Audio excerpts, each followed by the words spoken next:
یہ آپ کے سامنے کتاب ہے پگلی۔ یہ ہمہ جہت تحریروں کا گلدستہ ہے، صرف کہنے کی حد تک نہیں بلکہ یہ حقیقت، بالکل حقیقت ہے۔ اس میں کیا ہے، کیا ہے، میں نے اس کا ایک ایک لفظ پڑھا ہے، لکھاری کو جانا، جانچا، پرکھا۔ میرا سوال یہ ہے کہ اس کتاب میں کیا نہیں ہے؟ پیار ہے، محبت، عشق، تصوف، شریعت، طریقت، رسم و رواج، سیر و سیاحت، لگاؤ، رکھاؤ، برتاؤ، طریقہ قرینہ، سلیقہ مجلس، آداب مجلس۔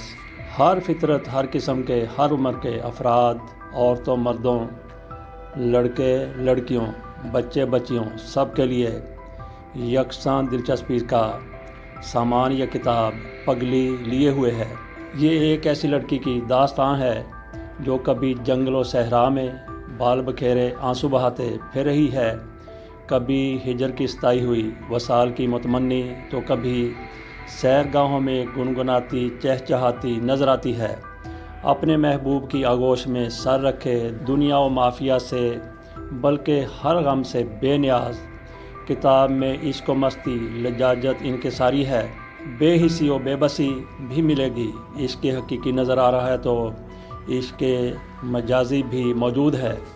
یہ سب کچھ وہ اپنے اوپر طاری کر کے بتاتی ہے، زیادہ آسان الفاظ میں۔ آج کی جدتوں سے آشنا لڑکی اپنا سب کچھ محبوب پہ لٹا کر مطمئن نظر آتی ہے، پچھتاوے کا اظہار بھی کرتی ہے، اپنے جذبات کی آخری منزل پر دکھتی ہے۔ اسی عصر و عمر کی جنس مخالف کی بات کی جائے تو وہ کہیں وفاؤں میں منزل اولیٰ پر نظر آتا ہے تو کہیں جذبات کے نقطۂ خلاؤ پر آسمانوں پر اڑتا رہا ہوتا ہے۔ کتاب میں سیر گاہیں، کوچہ و بازار، دکھ ہیں، سکھ ہیں، محبت تو ہے، مگر نفرت کے اظہار میں جہاں ضرورت ہے اس سے بھی گریز نہیں کیا گیا۔ ہر عمر کے لوگ اسے پڑھ کر بہت کچھ حاصل کر سکتے ہیں۔ پڑھتے ہوئے آپ کو آہیں، سسکیاں، رونا، دھونا، آنسو اور ساتھ ہی کہہ کے سنائی دیں گے، خوشیاں دکھائی دیں گی، وہ سب جذبات ہیں۔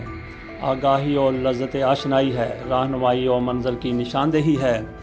بچپن، لڑکپن، جوانی، ادھیڑ عمری، بڑھاپے کی باتیں، خوابوں کا ذکر، حقیقتوں کا تذکرہ، تاریکی و روشنائی، شب و روز، نمازیں، روزہ، صدقہ و صدق، سچ کھوٹ، سب پر کہیں نہ کہیں بات کی ہے۔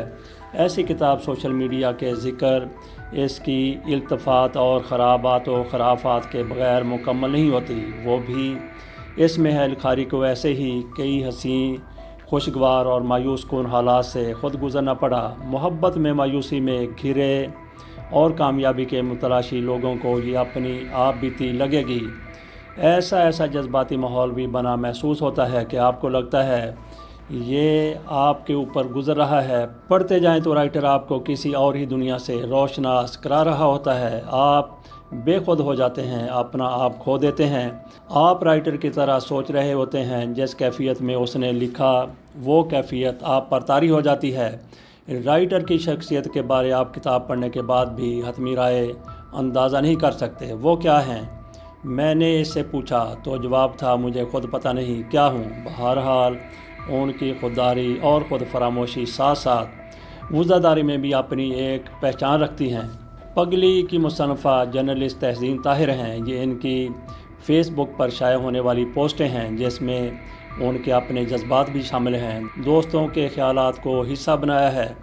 ٹرین، بائیک، بس، ویگن پر سفر کرتی ہیں، ان کے تجربات کو شیئر کیا ہے، اپنی محبتوں کے بارے میں بتایا ہے۔ نوجوان نسل جن مسائل سے دوچار ہے ان کی نشاندہی کرنے کے ساتھ ان کا حل بھی بتاتی ہیں۔ پھول میگزین سے 10 سال سے منسلک ہیں، نوائے وقت میں آرٹیکل شائع ہوتے ہیں۔ پگلی ان کی پہلی کاوش ہے جو ہر نوجوان لڑکی اور لڑکے کے دل کی آواز ہے۔ پگلی کتاب آن لائن آپ کو مل سکتی ہے جس کی قیمت 1500 روپے رکھی گئی ہے، جو رعایتی قیمت پر 1200 روپے میں آپ کو پاکستان میں کہیں بھی ڈاک کے ذریعے پہنچائی جا سکتی ہے۔ آپ کی خواہش پر تحسین طاہر اپنے آٹوگراف کے ساتھ آپ کو کتاب روانہ کریں گی۔ آخر میں 2 اقتباس دینے سے پہلے میں آپ کو نمبر بتا دیتا ہوں جن نمبر پر رابطہ کر کے آپ یہ کتاب منگوا سکتے ہیں 0303770593 اور دوسرا نمبر ہے 0322411855 آخر میں آپ کے سامنے میں اس کتاب کے حوالے سے تھوڑی سی بات کرنا چاہتا ہوں۔ اس کتاب کا انتساب کیا گیا ہے عشق کے نام، کیونکہ عشق ولیوں کی عبادت ہے۔ اس کتاب میں جگہ جگہ انہوں نے عشق کے بارے میں یہی کہا ہے کہ عشق ولیوں کی عبادت بھی ہے، لیکن جس طرح سے آج کے نوجوان لڑکے اور لڑکیاں عشق کو سمجھتے ہیں، کہتے ہیں، بولتے ہیں، جانتے ہیں، پہچانتے ہیں، اس حوالے سے بھی کتاب میں کافی کچھ موجود ہے۔ میں آپ کے سامنے 1-2 چھوٹے چھوٹے اقتباسات اس کتاب سے رکھتا ہوں۔ میرا ایک سوال ہے، کیا لڑکی ہونا گناہ ہے؟ چلو چھوڑو اس بات کو، یہ بتاؤ کیا غریب لڑکی ہونا گناہ ہے؟